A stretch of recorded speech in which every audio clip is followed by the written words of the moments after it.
Hi, it's me again with CorelDraw Tips and Tricks. Somebody sent me this. It's actually looks like a screenshot of a picture, so it can't be traced. And they want to change the word from volleyball to marching band.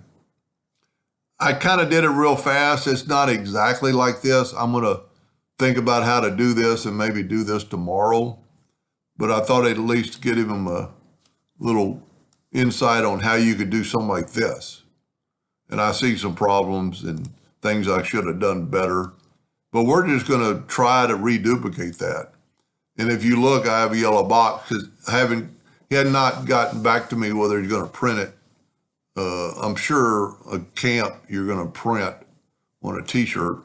So all I did was make an oval, and I typed out the word marching band, and I took all the fill away, and I'm going to hit T to put it to the top of the page, but it actually needs to go on the top, and I'm going to get to the 4-point cross while holding down the control button.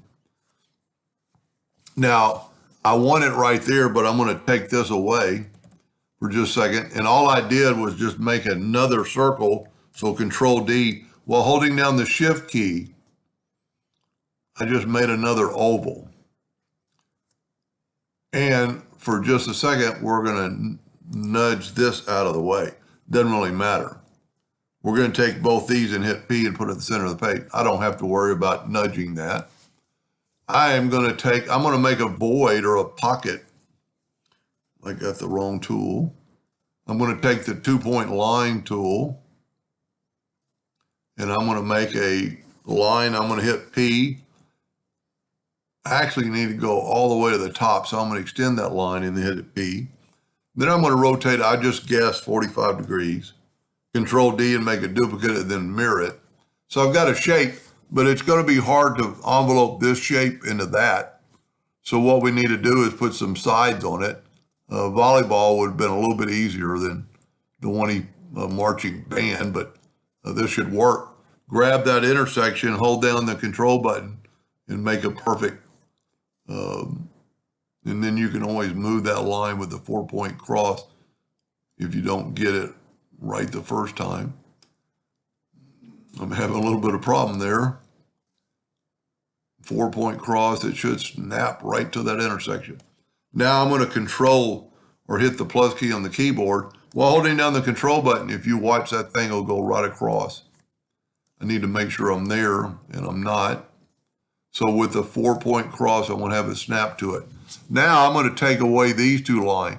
And it might make this into 2 videos besides doing it another way. I'm going to take the I could have it on white. I want to make it blue so you can see it. So I made a shape, and this time I am nudging. And I am going to move that out of the way. I'm going to left click, no fill, right click outline. So this is my new form. I'm going to grab the word. I'm going to go to effects and envelope. And I'm going to go right here to create a from envelope form. And look at that. Now, I don't know why that does that sometime. Anyway, we don't really need this stuff anymore.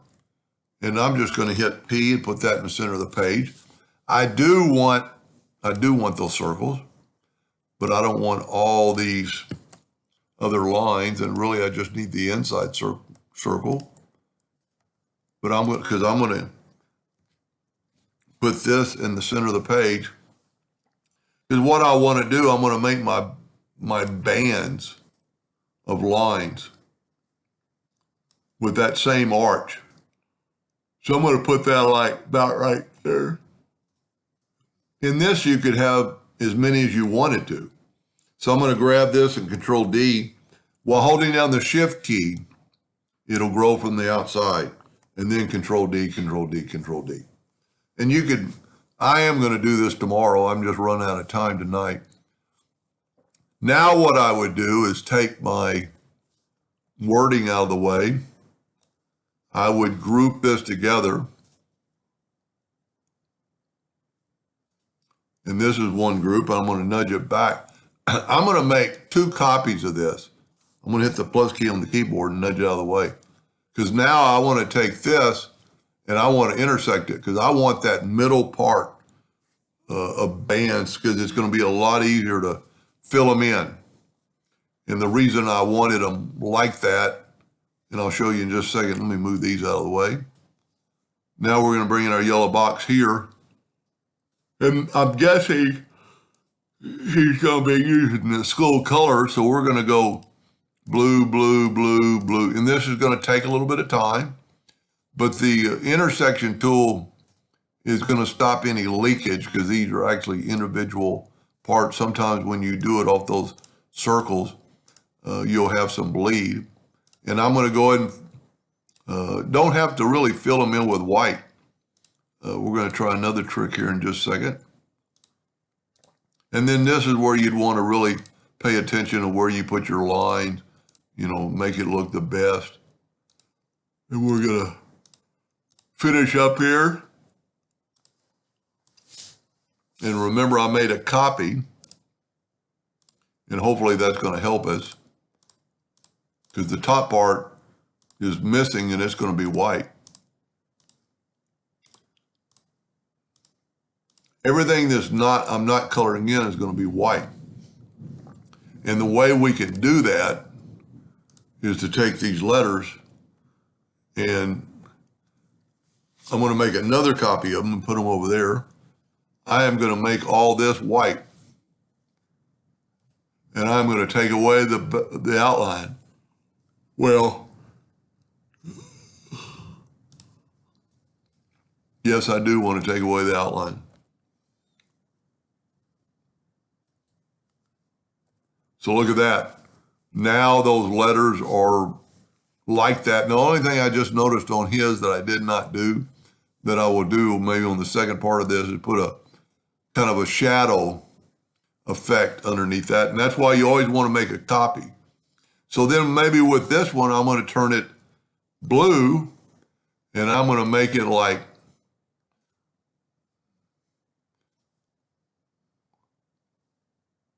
okay, it's a font. I'm going to go to Object, convert it to a curve, and then give it an outline of 12. And then that put a blue outline around it. And actually in his, he has another white outline. And I'm going to do a little bit different than he can pick how he wants to do it. We're going to take that outline back and we're going to make another copy of it. I really like making copies. Now we're going to take this one and go up to Effects and Contour. Hopefully the color won't mess us up. I'm going to contour the outside. Yep, that'll work. Now I can, it's a little bit too much. You know what I need to do? I'm going to turn this into a hairline. And I'm going to contour at 0.1. That may be not enough, 0.2. And then I could color that in with white again. But if I go to Object and break the contour apart, if I can grab that outside one and make it white, or do we want just an outline in white? Let's make the outline white and move it over there. Maybe not enough. Let's see what it looks like. You know what? I need to put my yellow make sure it's in the, I need to put this in the front of the page. There we go. Need to make it a little bit thicker. A little bit thicker still. You can just barely see it. And now look at that. We have a white background around that. I'll move that out of the way and you see the difference. Now, maybe he's going to want that blue. I don't know if he's printing them on what kind of shirts he's printing them on or what color.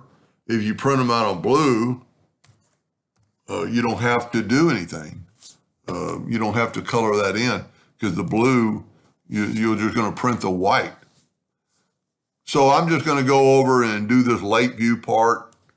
And that's why I like working in the center of the page. I can't spell when I can't see. So let's make it, and you could pick your font. I'm going to go just something easy. He's going to want to search through some fonts. Now, if I hit P, put it in the center of the page, the late view is going to go there. And then, you know, you could actually stretch out this text, make it a little bit smaller. Hit P again, move it up, holding down the control button so it's equal. Now the lines, several trains of thought there. Let's take one of these circles. Nah, the circles aren't going to help us. We're just going to guess. We're going to take a 3-point curve line. And if you kind of look, it doesn't have as much slope. Well, the volleyball doesn't have as much slope as I do. But I'm just going to put a little bitty curve to it.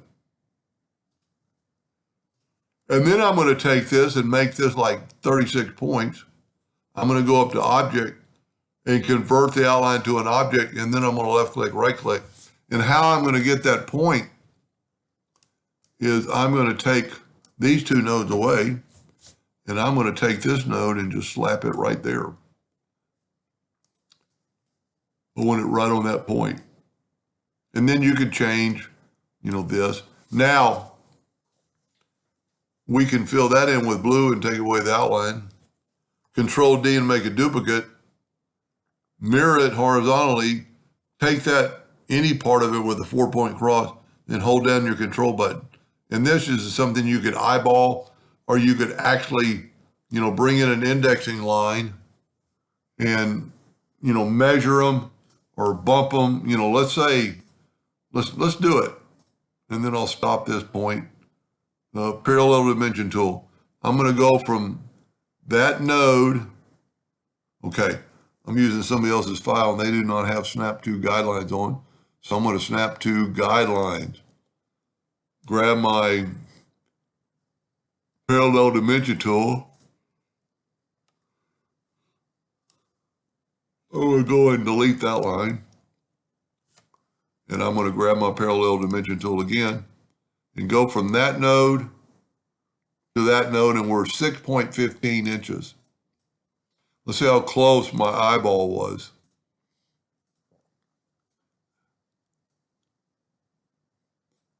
I'm 0.15 off. But it'll look, you know, sometimes letters, you know, like the W is going to look different. But so to make this equal, let's say you wanted it 6 inches now from that edge.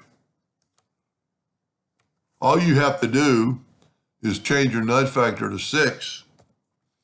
Take this one, holding down the control button, so we're still on the same plane, and then move it 6 inches. Let's take away the virtual segment or the parallel dimension tool. I'm going to bring this in, holding down the control button. I'm going to have to zoom in. That's about where it was, and you check, and then zoom, you know, 6 inches. Now I'm going to go ahead and finish this camp part. It's pretty easy, and then we'll call it a night, and I'll look at it tomorrow and try to do a better job. I want all caps. So here's a trick. I didn't make them all caps. I can go to text, change case, all uppercase, and right there, I didn't have to retype it. I'm going to make them bolder. I'm going to make it smaller, and I'm going to hit P. And then holding down the control button, I'm going to bring it down equally. Well, I'm going to left click, right click, and this is a good way to do something. I want a rectangle around that. Holding down the shift key, you've got that selected. Double click on your rectangle tool. I'm going to go up to contour and contour 0.3 to the outside. Not enough. Let's go 0.35. Go up to object and break the contour apart. Try to grab that center. When you're not, you're going to be able to grab. Yeah, you did. I hit delete. Now take this and go up here and let's round the corner to 0.75. Now it kind of looks funny, so we'll go 1, make it round. It doesn't really look good, but if we hold down the shift key, it'll grow from the outside in.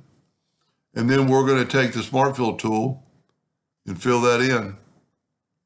And, you know, like if he's going to print this on a shirt, you'd want that to be white and not clear. So all you have to do is take, depending on what color he's going to use. I hope I know more tomorrow. If he's printing it, all you have to do is fill that in with white. And then that looks pretty good. Tomorrow, I would do it with this effect that all it is a shadow effect. But that, I'd be pretty proud of that if I was whoever's making it. Of course, we want to change the late view to that blue. Anyway, I hope that helped just a little bit. Thank you for watching.